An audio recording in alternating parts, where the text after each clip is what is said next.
Hello, welcome to the Ghosts of Harrenhal. My name's Simon. And I'm Mackelly. Thank you for joining us for episode 210 of our chapter-by-chapter book review of A Song of Ice and Fire by George Martin. Today, we'll be discussing chapter 66 of A Storm of Swords, that's Tyrion 9. And as always, we're going to chat about the chapter and try not to spoil any future plot points for you. And hopefully, we're going to provide you some entertainment along the way. We'll summarise what happened, discuss our thoughts on it, provide some useful background, compare it to the television show, indulge in a little pedantry, and cover some relevant news and listener correspondence. Be sure to check out the show notes. They have some additional information about the characters and geography and just the background to this chapter. How are you, Mackelly?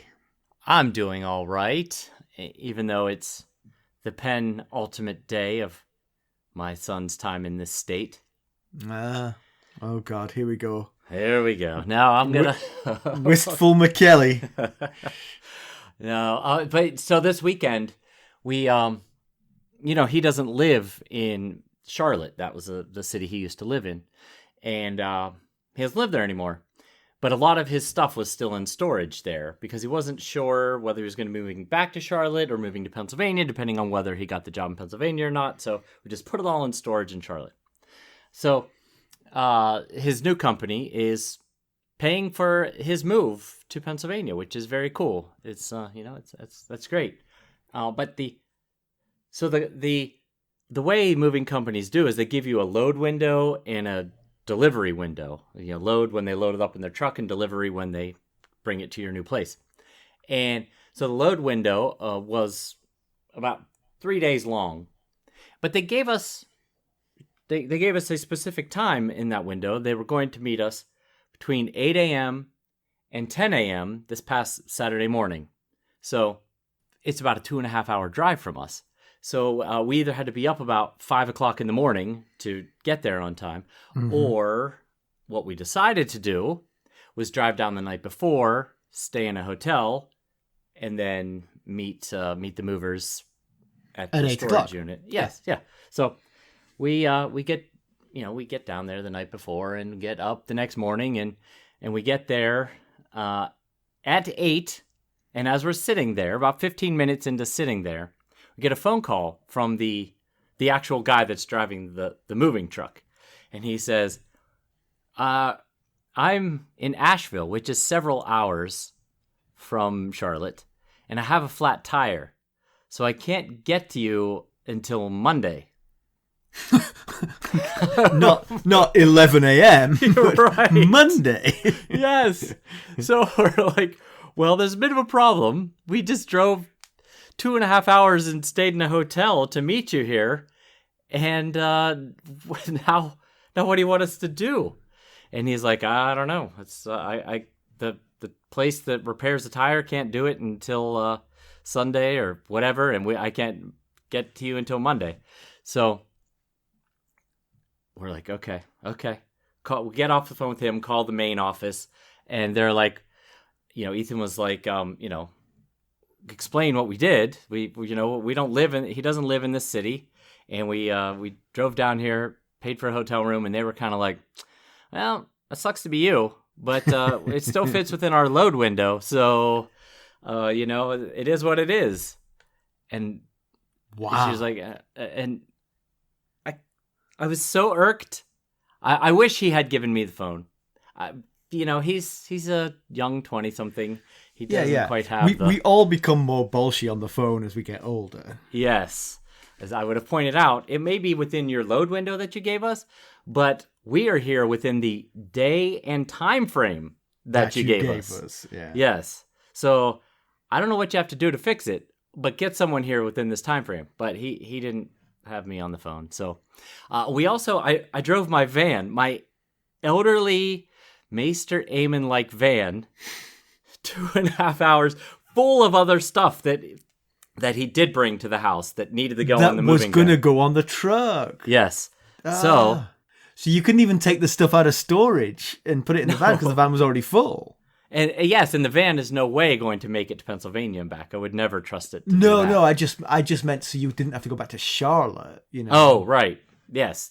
No, we would never. It was way too. I mean, there was a bed in there and a bed frame and a couch and all this stuff. So we're sitting there when we're like, okay, well, we've got two options. we could cancel the contract with the moving company and just go get a U-Haul and do this ourselves and not worry about having, a moving company do it. We're only doing that because his company was paying for it. So might as well take advantage of it. Or we could get a second storage unit, put all the stuff in the van in a second storage unit, then give both the keys to the person at the front desk at the storage unit. Neither are ideal. And ask the person in the storage to give it to the truck driver when he finally arrives. Yes. Neither were ideal, but that is the option we ultimately went with. Yeah, that's the right option. I mean, miserable, but at least you didn't have to come back. Yes. So that's what we did. I mean, once we nailed down a plan, it went fine. I'm still irked at this company. Yeah. I won't rake them across the coals publicly, but I will probably never use this particular company again. Yeah, you'll be sending them this podcast and say your name will be mentioned in the next episode. Right. And wouldn't you know, on the way back, we got stuck in not one, but 2 traffic accidents that added at least an hour to our drive home. So it ended up being a 3.5-hour drive home. Yeah. And at one point, I had to go through a rest area, like a rest area on the side of the road. I had to go through a rest area, not actually use the rest area, just drive through it. To get around the traffic. To get around at least, a quarter mile, half mile stretch of the traffic just to cut a little bit. Anyway, so, going swimmingly so far. Mm-hmm. Well, I was at the beach last weekend, as you know, and had a great time. And when we came back, we had plain sailing on the drive back, apart from we had a 20-minute delay because of a dog running in the street, like running on the sort of freeway. And it had like 10 cars stopped and people with leashes trying to sort of corral this dog. Oh my goodness. I've never seen such a thing. Mm-hmm. It was crazy. The dog just stayed in the road.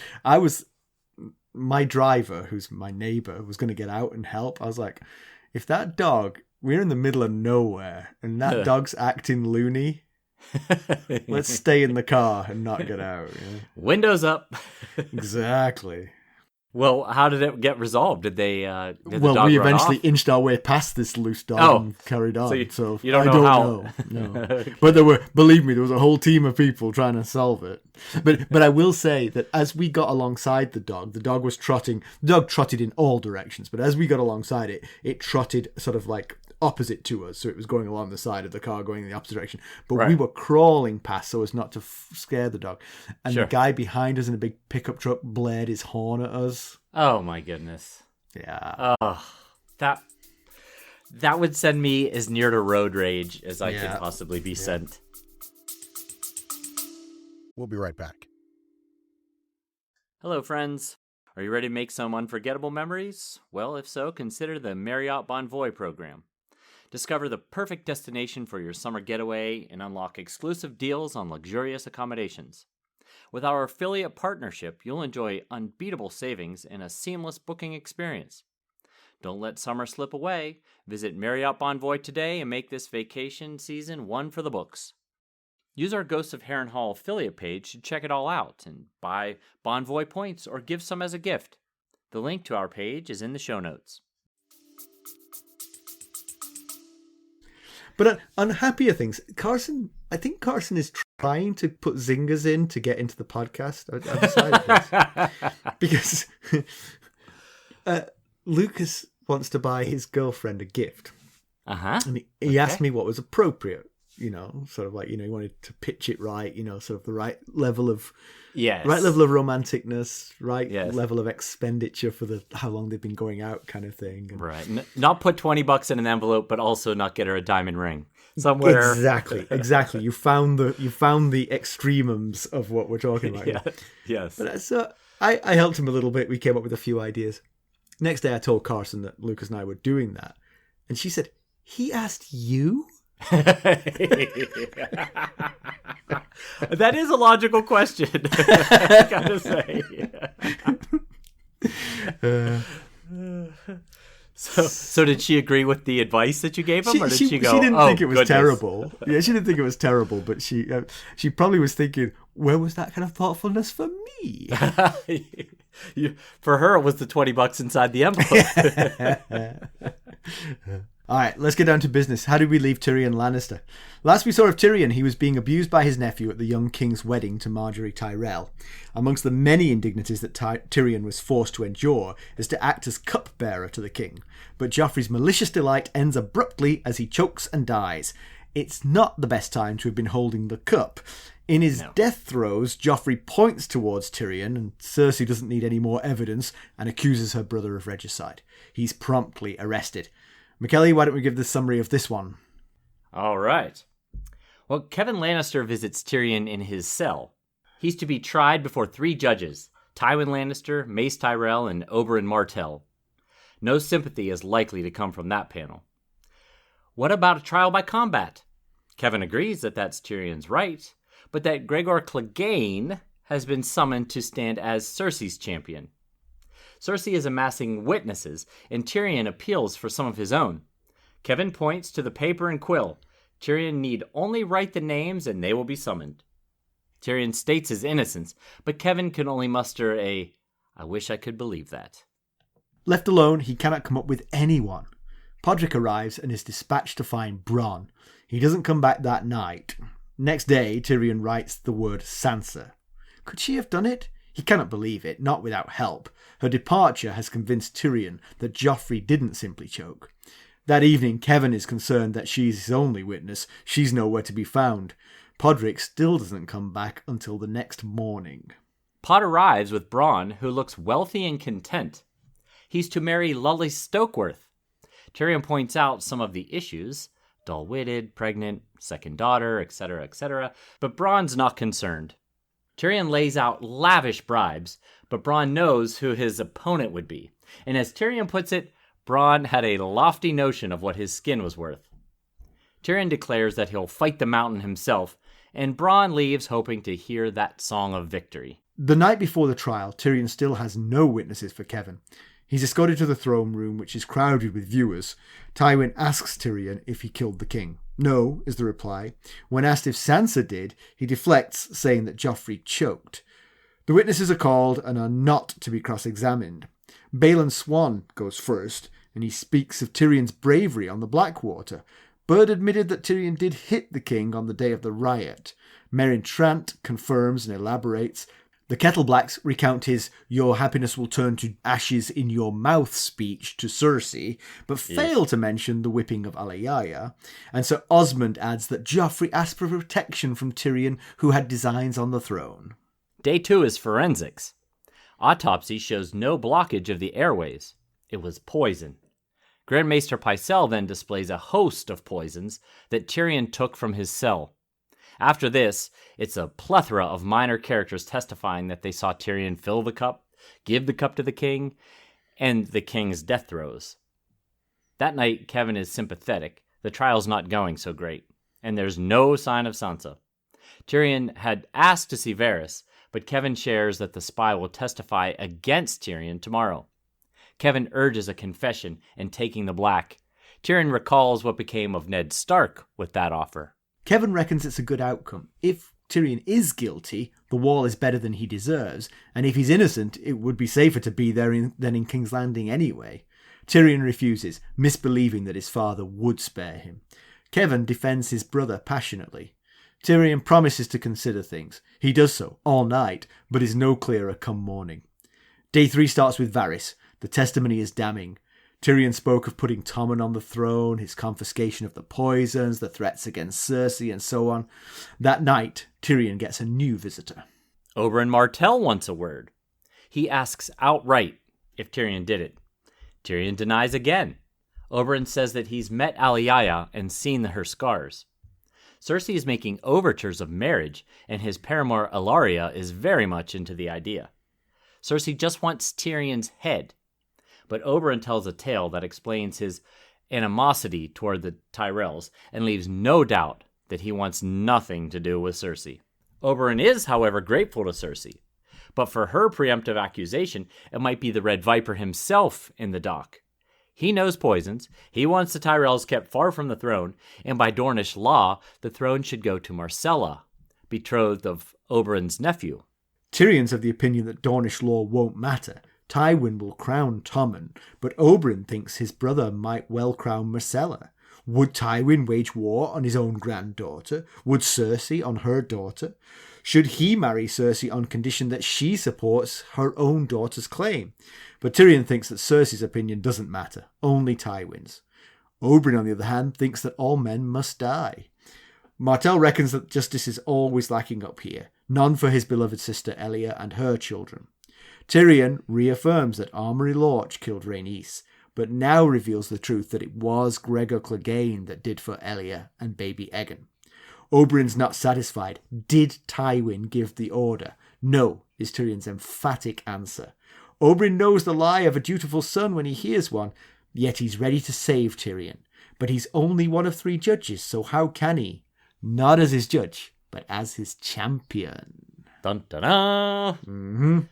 How exciting, we've got a champion. I loved this chapter so much. Yeah. Yeah, I absolutely love this chapter. It was really great. So much happening. I mean, like, that's the longest summary we've ever had, but even that is like, it's a snapshot of all the things that were going on. Yeah, there was a lot of stuff going on. It was very good. And, you know, now we see why Tywin was talking to Oberyn Martell and Mace Tyrell in Jaime's last chapter. Jaime thought it odd, because the Tyrells and the Martells, not exactly bosom buddies. So now we see it's because... He's recruiting judges. Yes, he's recruiting judges. And now, when Tywin told Jaime, was talking to Jaime at the end of Jaime's chapter, he mentioned the marriage idea between Oberyn Martell and Cersei. He did not mention anything about prospective judges, though, so this was news to us. One thing I'll say, actually, is I spent a lot of time watching the television show for this chapter because the trial is scattered over a bunch of episodes. So I really had to watch half a season. Yeah. I had to watch a ton of episodes to find it all. But it made me think how the show, because it isn't POV oriented the way the books are, it's got a lot of scope to do interesting things.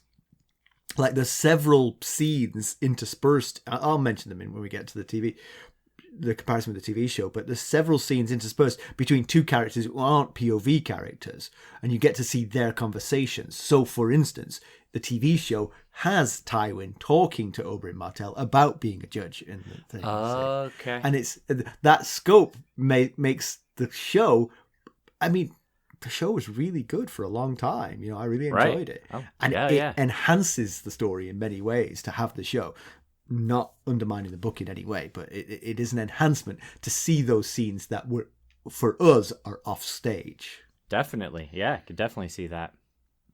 Speaking of people that are off stage,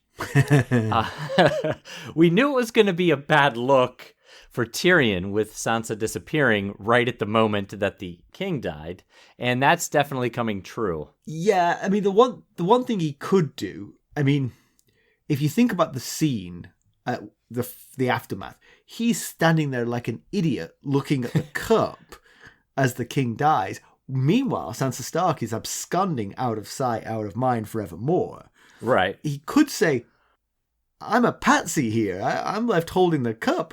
She's the one who did it. Look.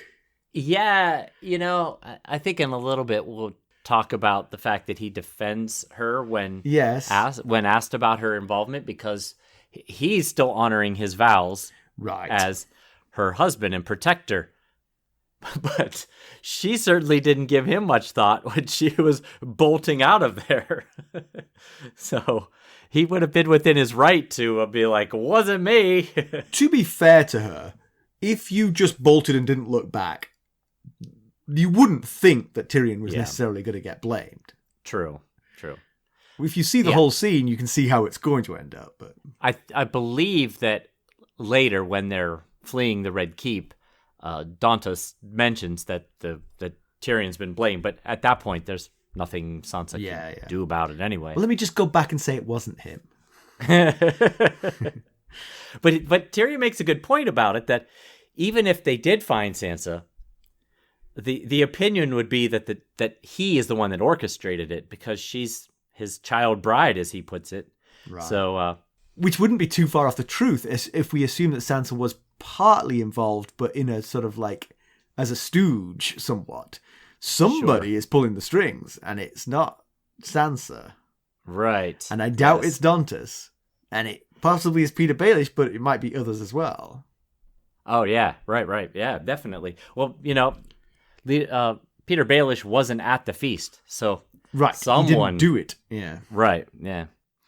But, it's also prudent of him to wonder how she would have gotten the poison if not from him, So he's... But if he thought that through, he would think, well, the one time that nobody pays any attention to her is when she goes to the Godswood. It's the one time I don't accompany her or anybody else accompanying her. In a vacuum, it actually would have been helpful to Tyrion if Dantos had returned from the ship where he left. Talk me through this thought experiment. Because if Dantos comes forward, maybe for more gold, because as Kevan tells Tyrion, there's 100 gold dragons for turning her up, and I think there's 100 silver stags for information. So if he turns up, if he comes forward for more gold, tells how Littlefinger orchestrated the poisoning, and then the removal of Sansa, it might free Tyrion up, at least prevent enough of a doubt, or present enough of a doubt. You make an extremely compelling case for why you kill Sir Dantas. Yes, that's the thing, right?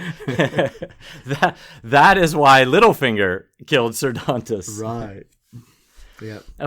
But of course, if he did come forward, Dantas, that is, he would almost certainly have earned himself a date with Sir Ilyn for knowing about all this and not coming forward. So he wasn't probably going to do it anyway. But again, he, like Sansa, can claim, partial knowledge of the plan. He knows that at the wedding there's going to be a commotion, and that's the point where he's to take her to the boat. Sansa's entirely innocent of murdering Joffrey. She did not know that was going to happen. Well, I think. Right. Yes. She did not know that was going to happen. Right. Dantas is in more trouble because he was very aware of the importance of the hairnet. Right. But he still might not be, fully aware of who's the target. All he knows is make sure that the hairnet is at the wedding. Yeah. I still think his co-conspiratorship would be enough to make him a head shorter. Yes, exactly, yeah. Can we talk about Bronn? So let's do. He's sort of betraying Tyrion here. Can we really blame him? Probably not. I mean, who would want to fight the Mountain? Yeah, guys. He is a sellsword, and sellswords turning on their patrons are batting 1,000 at this point. Right. So. And he isn't, in the sense that he hasn't actually been paid for this. He's refusing to take the payment for this, Right, yeah. So... And he did seem kind of sad about it. Yes, he did, yeah. No question. But is marrying Lolis a step up for him? That's the bit I'm a bit unsure about. What was he before? Well, he was Tyrion's right-hand man. They had a lot of fun together. His very wealthy retainer approved of his debauched lifestyle and let him have free reign. Now, Lolis, she's a Stokeworth. She's a noble, but they're not a huge family. Very minor house, right? Very minor house. I just wonder if he's actually going to be kind of like a little bit bored with the life that he's planning for himself. Yeah. Tyrion has this thought about, he correctly puts together that Cersei is the one that put this did the matchmaking here between Bronn and Lolis. And he wonders to himself, does Cersei know the kind of, I think he says serpent that she's invited into the Stokeworth household, and then he thinks, does she even care? I think he's right. It's dangerous for the Stokeworths to bring him in because he's already talking of murdering Lawless's older sister, Felice, to make it so that when Tanda dies, he will be the heir because he will be husband to Lawless. there's no doubt he did hint at murdering the sister, but he doesn't need to. Because if she's already in her 40s and has no children, then Lollys is going to inherit from her. Much Someday. later in life. Yes, right. But he doesn't have to necessarily rush it. I mean, it's not like you're kicked out on the gutter until it's your time to inherit. Presumably, Right.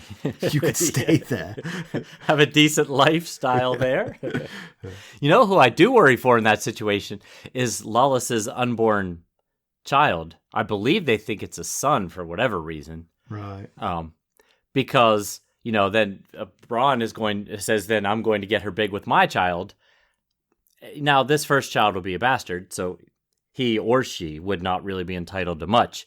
But I could see Bronn not wanting to take any chances and possibly making him disappear. But, as you say, as a bastard, he doesn't have a claim, so... Yeah, and it could be a girl, so that would also lessen its claim. So, yeah. Oh, well. We can keep an eye on that if they come back into the story. And it felt like he was leaving the story, right? I mean, it's the sentence was he left the cell, the castle, and Tyrion's life, or something like that. Yes. It felt like a final goodbye. It did. So at the trial, Tywin directly asks, "Did you kill Joffrey?" And Tyrion says no. He asks, "Did Sansa start doing it?" And Tyrion doesn't actually say no to that question. He then says that he choked, which is deflecting from the question asked. And also it's putting forth a theory that he already himself has discounted, because he himself concluded, because Sansa ran away, that this was poison, not choking. Yes, right. So it seemed a strange thing to do. I guess he didn't want to answer the question of Sansa's involvement, so deflected, as you said. Yeah. So, yeah, you're right. You're absolutely right to point out that he's sort of honouring the vows he made to her.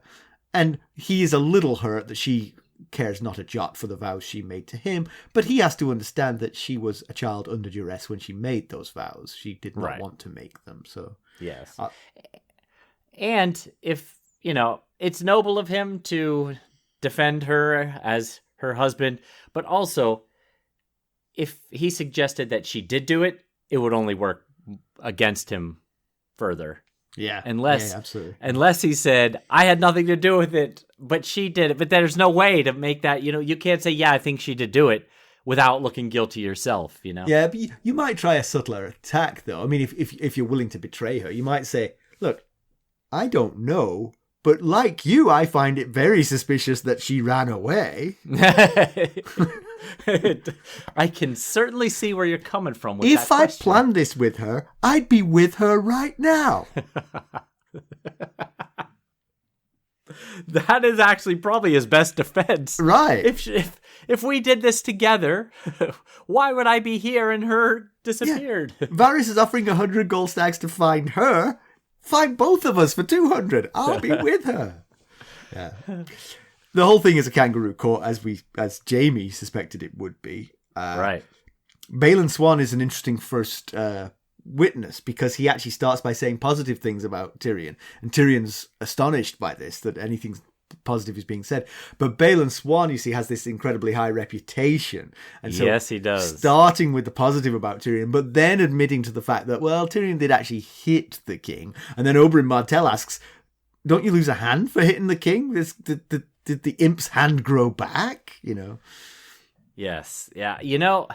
I kind of feel for Balon Swan because, like you said, he's considered very honorable and has a very high reputation. And, to be in league with this crowd, it's kind of a shame he's pledged his life to protect this rotten family. But he got the words in that he wanted to, because he said it was nothing more than a family argument. Right. And to Oberyn's thing, he's like, Tyrion's under my protection as well. He's part of the royal family. Yeah. Yeah. So like you said, they start, and Tyrion's actually confused why Cersei would take this tact of putting up a witness who believes him innocent, because Balon Swan says, I don't believe Tyrion would have done this. Right. And he's like, well, why is she doing this? And then he discovers, you start with some honesty. You start with someone reputable.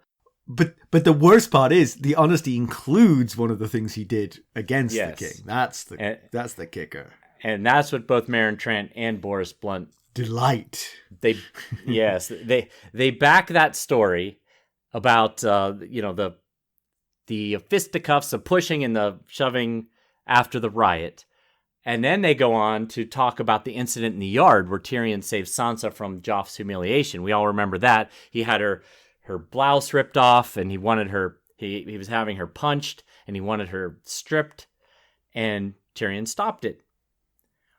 The only thing they mention is that Tyrion asked Joffrey if he knew what happened to King Aerys II, which it was taken as a threat on Joffrey's life. No mention of any of the things that Joffrey was doing at the time. Yeah, and it's a very compelling case for why one should be allowed to cross-examine witnesses, because the whole failure to cross-examine these witnesses left their half-truths as the only testimony. Yes, I'm going to mention that a little bit later in a thought that I have coming up. Okay. We'll be right back. This episode is sponsored by Audible. To get a free audiobook, or 2 if you're an Amazon Prime member, go to our exclusive URL, audibletrial.com/ghostsharrenhal. You can find the link in our show notes. And the Kettlebacks pull the same trick. They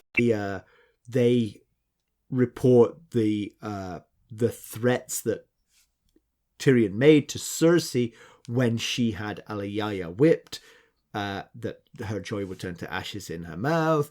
Right. But they don't mention the Alayaya whipping part, which is so relevant to that story.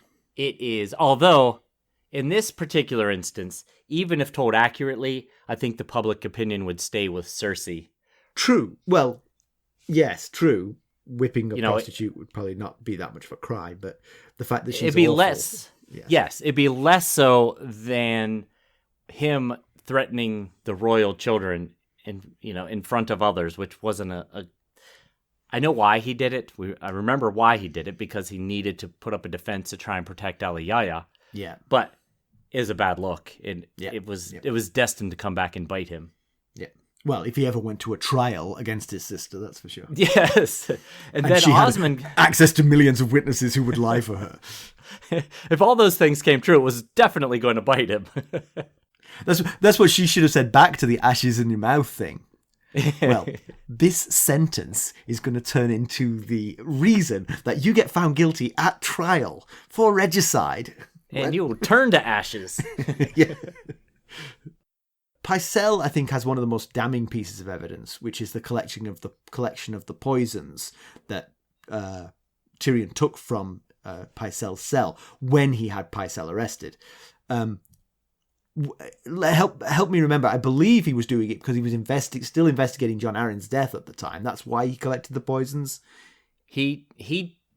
The reason he ended up collecting the poisons is he was trying to figure out who Cersei's mole was in the people that he was interacting with. So remember, he gave false stories to Pycelle, to Littlefinger, and to Varys, and to see which version got back to Cersei. Yeah. And it was Pycelle's version. Yeah. And so then when he realized that, that's when he broke into Pycelle's chamber with some of the Vale clansmen, Shagga and others, and had Pycelle hauled off to the Black Cells.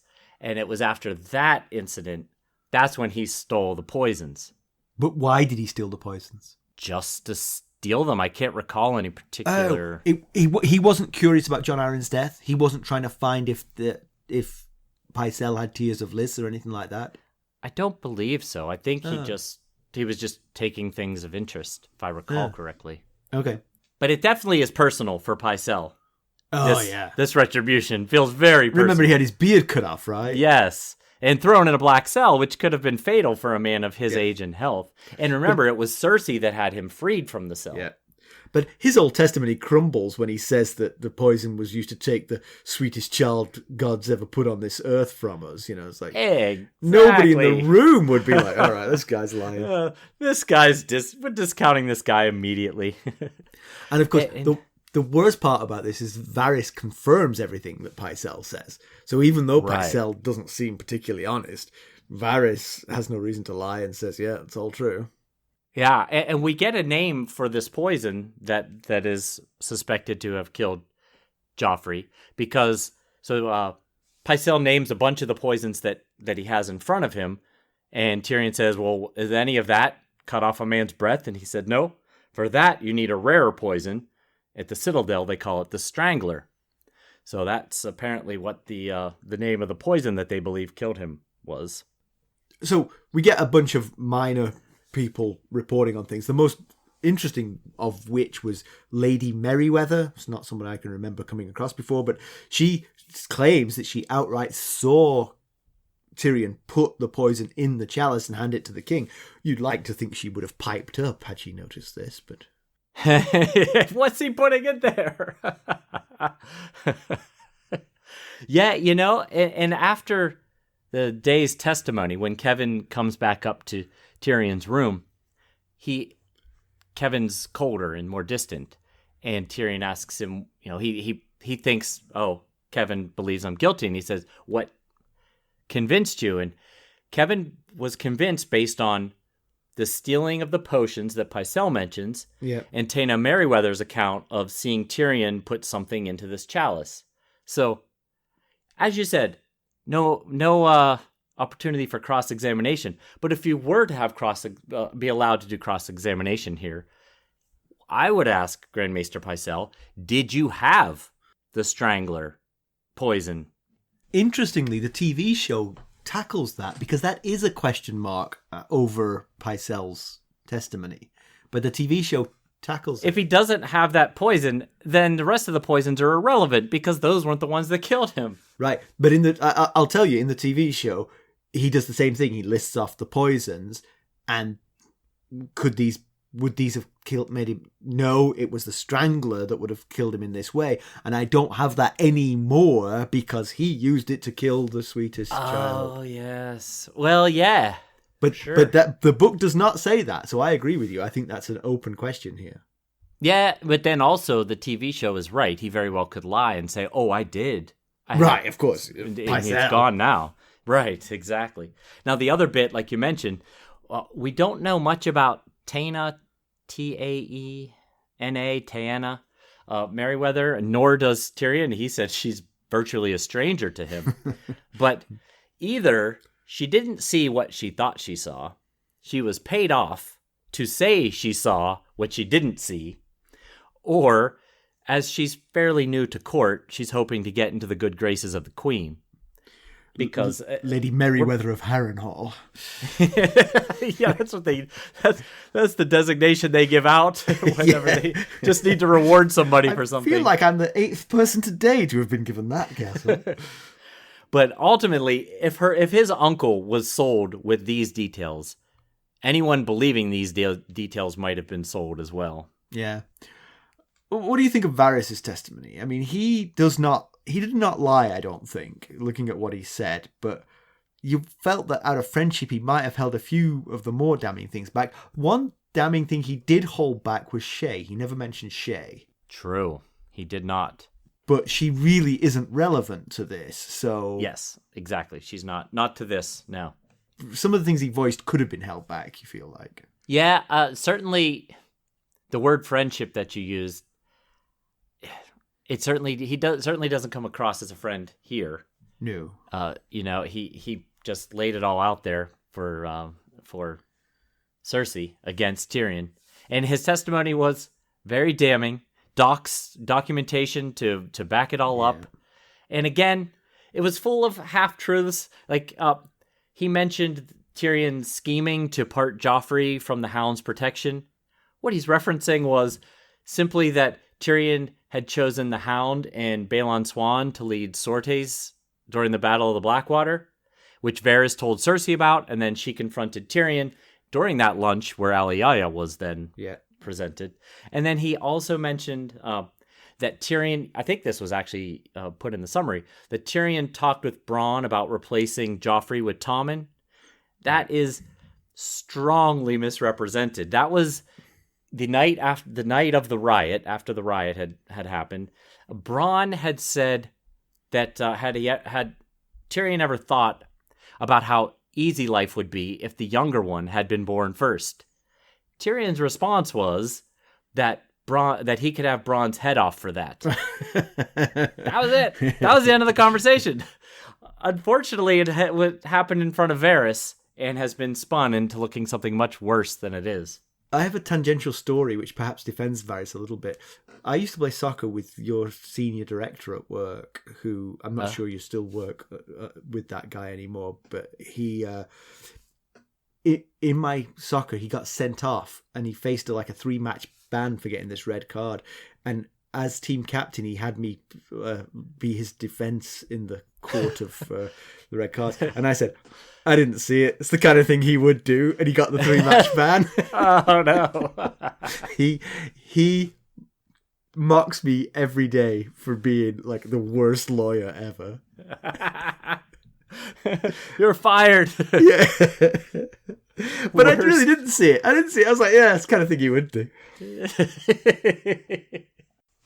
Yeah, so I just have sympathy for Varys, just saying, Right. Even to your friends, you can sometimes accidentally sabotage their entire existence. Yeah, now, they're all supposed to be under oath. So, he is supposed to tell the truth, but he could tell the truth fully and not just slanted truths. But he also has to remember who's in power right now. Exactly. And it is not Tyrion. Yes. He's playing the game a little bit there for sure. Yes. But thinking about that, so Cersei, one thing, right? Her son was murdered here. It's sometimes you forget that, and she is broken up about it. Now she hates Tyrion, and she would love to see Tyrion dispatched, but she must have a sneaking suspicion that he didn't do this. Right. Yes. I would think. I don't know. I mean, she knows that that Joffrey pointed at him, and Tyrion had opportunity. Yes, but I could, from an unbiased observer, you could definitely say you have to know that there's a chance that this wasn't Tyrion's work. But if you're Cersei and you hate him so much, and he said the things that he said to you about your ashes, your joy turning to ashes in your mouth, and you're holding the cup, and Joffrey's pointing at you, I could see where she's making this very solid leap that this has got to be what it is. But she's bribing witnesses to make it happen. Yes. On some levels, true. As a bereaved parent, I would want the actual killer brought to justice. Right. I could poison Tyrion any day I want. Yeah. Find me the actual killer. Right. Well, I'll say she is pulling out all the stops, as you mentioned, to ensure Tyrion goes down for this. In this is where I mentioned earlier I was going to bring up cross-examination and such. In this game of prosecutor versus defense attorney here, I feel like Tyrion is smarter than how he's been handling this so far. He's got no unique witnesses of his own. Fine. He's confined to his room. Hard to find witnesses that say he didn't put poison in the chalice. I mean, how could anybody say no, he definitively didn't put poison in that chalice?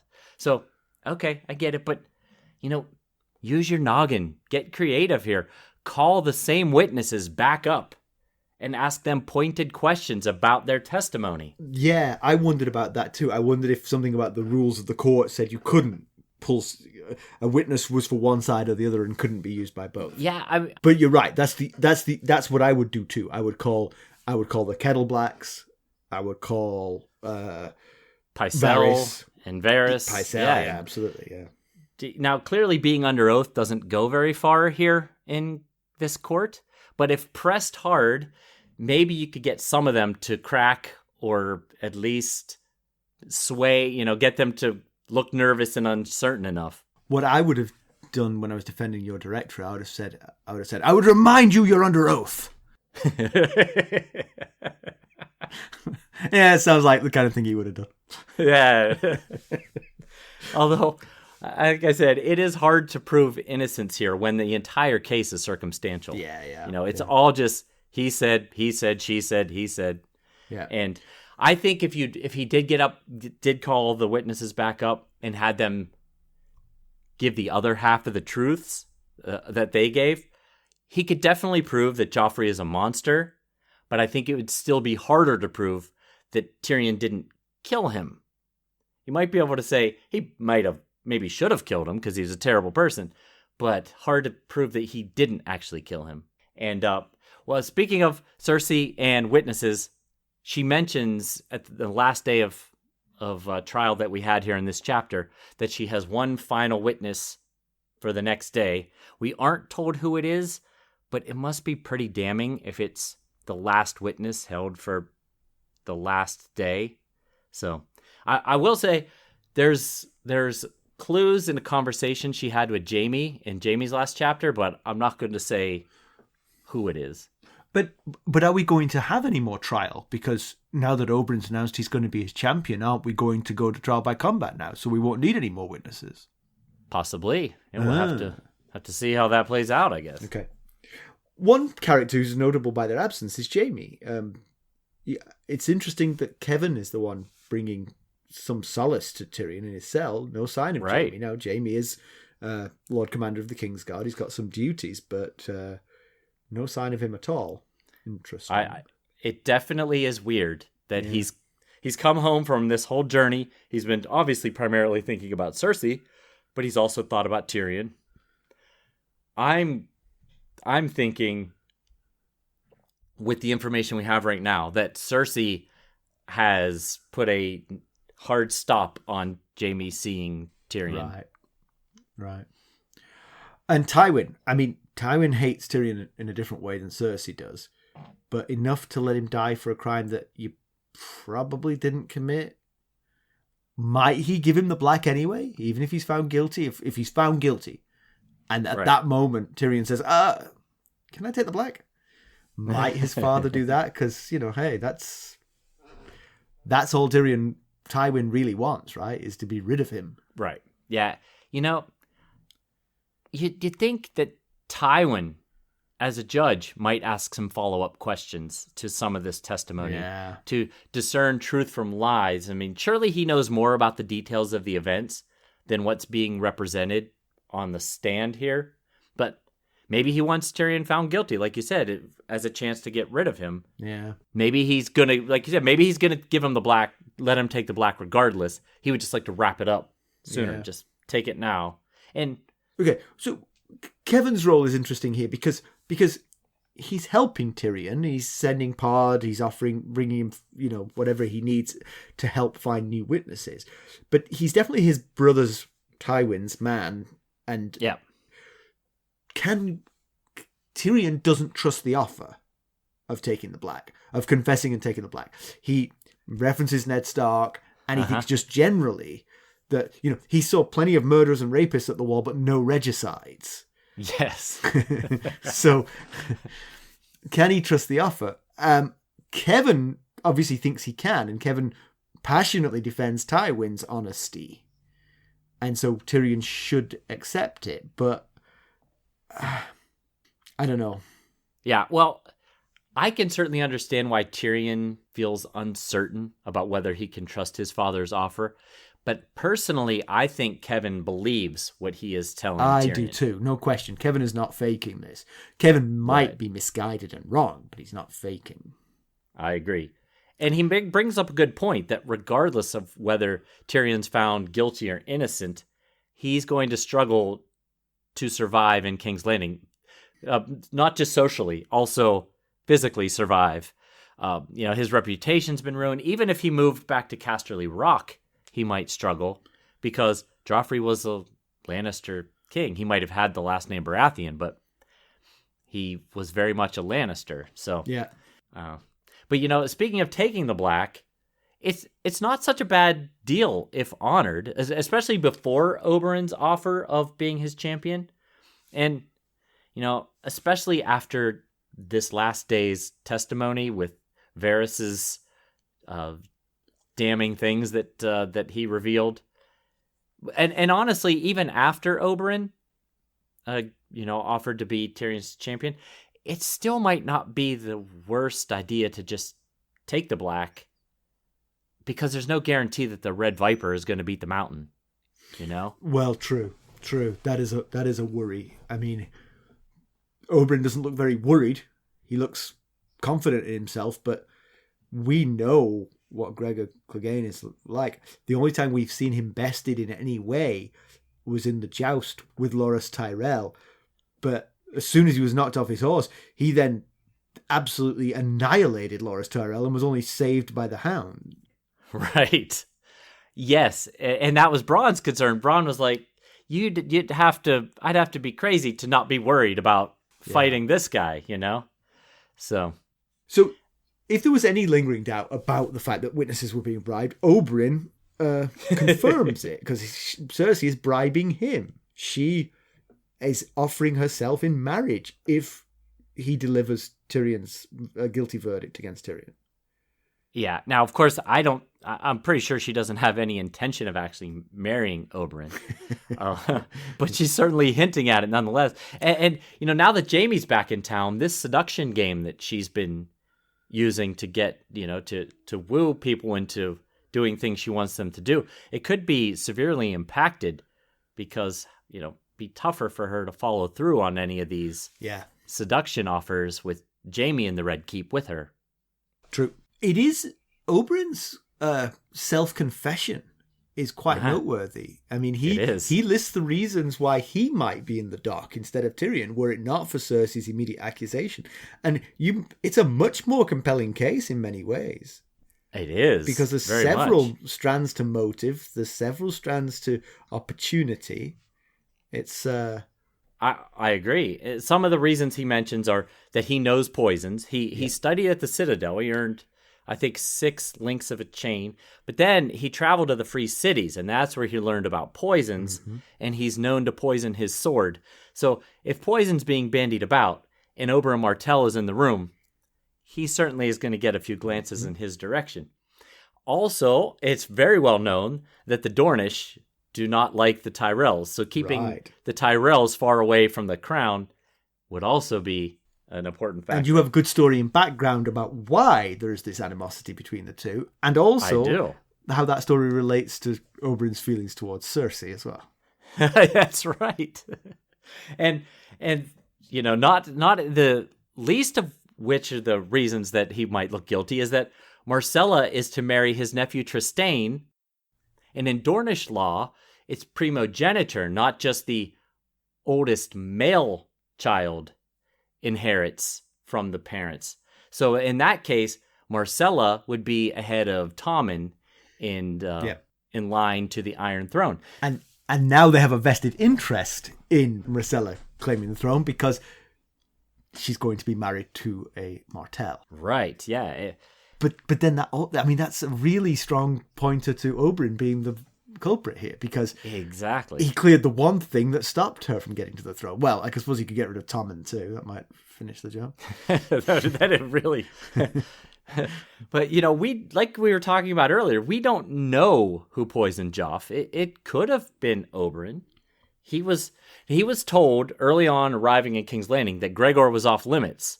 That it was Amory Lorch was the person that had killed his family, and that guy was already dead, so just drop all this vengeance. Well, maybe this is a way of getting him access to Gregor after all. If he, it's kind of an elaborate scheme here, but if you frame Tyrion for murder and then be his champion, then you get your chance to kill Gregor. True. So, I mean, it's theoretically possible. It's a bit out there, I guess, but... So, do you think Cersei has a quandary if Myrcella is crowned queen while she's in Dorne? I do. I do, because, we've heard her thoughts on desire for power as a woman, and, she loves Myrcella dearly, and, giving up control. If she backs her daughter, she's giving up control of the child who is with her right now physically, that is more malleable, is here and present, and she can kind of preside over more easily. How did that work out with Joffrey, though? And also backing Myrcella sets a precedent for Cersei being the heir to Casterly Rock. Ding, ding, ding. Yeah. So I don't know how Tywin would feel about that. He'd get an heir back, but it's not the one he's been aiming for. Yeah. But, it is not. It's not Tyrion, and so that's a major step in the right direction. Yeah. But if she backs Tommen, it seems like she doesn't support her daughter or women's rights. So, I can see how she would, like Oberyn said, what's she going to do? Wage war on her daughter? Right. I guess what she would hope is that they would just ignore the fact, until Myrcella arrives with an army behind her, they just ignore it, pretend it never happened. Right. Yeah. All right, so maybe. Tyrion had a golden opportunity to betray Tywin Lannister, who is presiding over the case that's going to lead to Tyrion's death, and he didn't take it. Right. He knows. I mean, he doesn't know. He wasn't there. He says it himself. I was not there. I was, still too young to be there. But he defends his father. He says his father did not order that and would not have ordered that. He's got to suspect that he did. Well, what we know, I think it was what Tywin told Jaime last Jaime chapter, was, I hope I have that right, and it wasn't that he told Tyrion this. He told one of his children. Close enough. that he didn't give the order to kill Elia, to Gregor to kill Elia. He wanted the heirs removed. He didn't want Elia dead. I think he actually told this to Tyrion himself. Now that I'm saying this through, regardless, the reason that Gregor killed Elia is because Tywin didn't specifically say don't kill Elia. Right. So he did give the command to have the children killed, though. Okay, so then Tyrion knows that at least partly Tywin is to blame and should be in the frame for this. But sure, he could hang his denial on the actually he didn't do this. I know for a fact he didn't do this. But why? Why are you defending the guy who's trying to kill you? Yeah. Okay, I have two theories on this and see if you like one or the other. Okay, hit me with them. Tyrion has realised halfway through this conversation where this might end. If he can pin the blame, so the blame is Armory Lorch, who's already dead, and Gregor Clegane. We know Gregor Clegane is coming to town to be the champion for Cersei. Right. We know that Oberyn Martell wants vengeance against the person or persons who killed Elia and the children. Okay. If he can keep the focus entirely on Gregor Clegane, and Oberyn Martell wants Gregor Clegane dead, he might volunteer to be his champion. Oh, yes. Which is how it worked out. Exactly. So Tyrion saw this coming and thought, I'm going to defend my father so as not to muddy the waters. Because if you say, he the kind of guy who definitely would order that kind of thing. I wasn't there, but yeah, definitely. It's something he would have done. Then Oberyn Martell might say, well, in that case, you're on your own. Fight the mountain yourself. I'm off to kill your father. Right. Yes, I see. I see your line of thinking there. Right. Option 2, he's a Lannister. First, foremost, and last. He's a Lannister. Always will be. That was my thought until you brought up option 1, and now I see the merits of option 1. I think he just answered because, like you said, he's a Lannister, and that was his first thought: is I'm going to protect my family. And even as Joffrey was dying, Tyrion started, and Cersei was holding Joffrey. Instead of going in the other direction, he started to walk to them. I think because he wanted to bring them comfort, Cersei comfort, as her son was dying. I think he still has that in him. Tyrion is the only true Lannister. He's a Lannister first and foremost. He would defend all Lannisters to the very death. Nobody else would. None of the others would. He's the only one. Yeah. Maybe Jaime. Maybe Jaime as well. Maybe, yeah. All right. So we talked a little bit about whether Oberyn actually has a chance. He's big and strong, and everyone's afraid of him. He has been injured a couple of times in battles in the Riverlands, so there's a chance he's not quite the force he once was. But if Bronn is afraid, then pretty much everyone should be afraid. I'm not sure I'd want to test the theory of whether he is what he once was or not. In the TV show, this is where the mountains actor was changed to the Icelandic guy who became the world's strongest. Right. Man. Half-Thor? Is that his name? Half-Thor? Yeah. So he comes to town and he's absolutely fierce. There's a shot of him and Cersei where she comes up to like his elbow. All right. Do you have some background for us? As you alluded to earlier, I do have some background for us. So Oberyn tells of how a Lord Tyrell was tasked with keeping the Dornish knees bent after the young dragon conquered Dorne. He mentions about how this Tyrell chased rebellion after rebellion around the kingdom, squashing the uprisings. While doing so, he stayed in local castles and slept in the lord's chambers. Well, one night, while in a lord's bed, he pulled on a sash to summon a woman. Instead, the canopy above him opened, and 100 scorpions fell on him. His death sparked the uprising that would undo the young dragon's efforts to tame Dorne within 2 weeks. So, let's look a bit more in depth at the details of this story. The Lord Tyrell was actually Lionel Tyrell. As Oberyn said, he was tasked with keeping the Dornish in line after their forceful conquest by Daeron I in 159 AC. During Lionel's wild goose chase around Dorne, chasing uprising after uprising, he was aided by the Dornish Lord Corgyle, who hails from Sandstone. Lord Corgyle even personally subdued one of the most notorious of the rebels.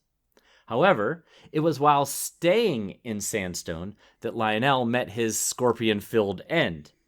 The motive behind Lord Corgyle's actions have been lost to history. Some believe Corgyle felt underappreciated by Lionel for all the aid and effort he'd given the Tyrell Lord with keeping the king's peace. However, others think that their murder was the culmination of a plot to first win Lionel Tyrell's trust by helping him, and then murdering him to spark the rebellion in full. How interesting. And we alluded to why Oberyn told that story. It was because he culminated it by saying, but I'd rather get in bed with 100 scorpions than with your sister. Yes, he did. So in comparison with the television show, there's a lot, so I pieced it all together. A scene is inserted where Tywin asks Oberyn to judge, as I mentioned. In it, it's Tywin that lays out the circumstantial case against the Red Viper, presumably in hopes of strong-arming him into towing the line as a judge. Oberyn then accuses Tywin of Elliot's murder. Tywin categorically denies it. If you help me serve justice to the king's assassins, then I'll help you serve it to Elliot's. They shake hands. Tyrion's captivity is more onerous. I don't know if you noticed this, but Tyrion ate quite well while he was a prisoner. His breakfast was always quite nice. Yeah. It's harsher in the TV show. Pod has to smuggle food in. Pod covers some of the ground that Kevan did. He'll gather the witnesses. Sansa has fled.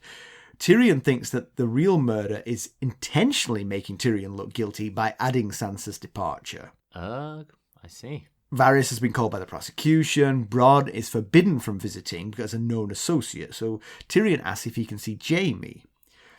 Pod then admits that he's been approached by someone asking him to testify against Tyrion. I kind of wondered about that. I kind of wondered about that in the book. You know, why wasn't Pod coerced into doing They already had enough witnesses. I guess so. Tyrion tells him to accept. If the carrot doesn't work, then they'll use a stick, and Tyrion doesn't want Pod's blood on his hands too. He bids him farewell with there has never lived a more loyal squire, and sort of a manly tear rolls down both cheeks. The trial is abridged, thankfully, because this went on forever, but contains the main ideas. Cersei herself testifies, which is interesting. Maybe she's the extra witness we haven't seen yet in the book. Yes, that's a very good option. Rather on point, Pycelle has the necklace, which, if you remember, the necklace replaced the hairnet.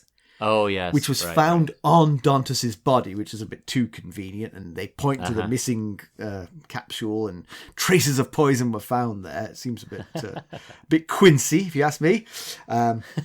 Varys at least looks pained while he's giving his testimony, and as Tywin gives Tyrion permission to ask Varys a question, and he asks Varys, "You said that you would not forget what I did at the Blackwater.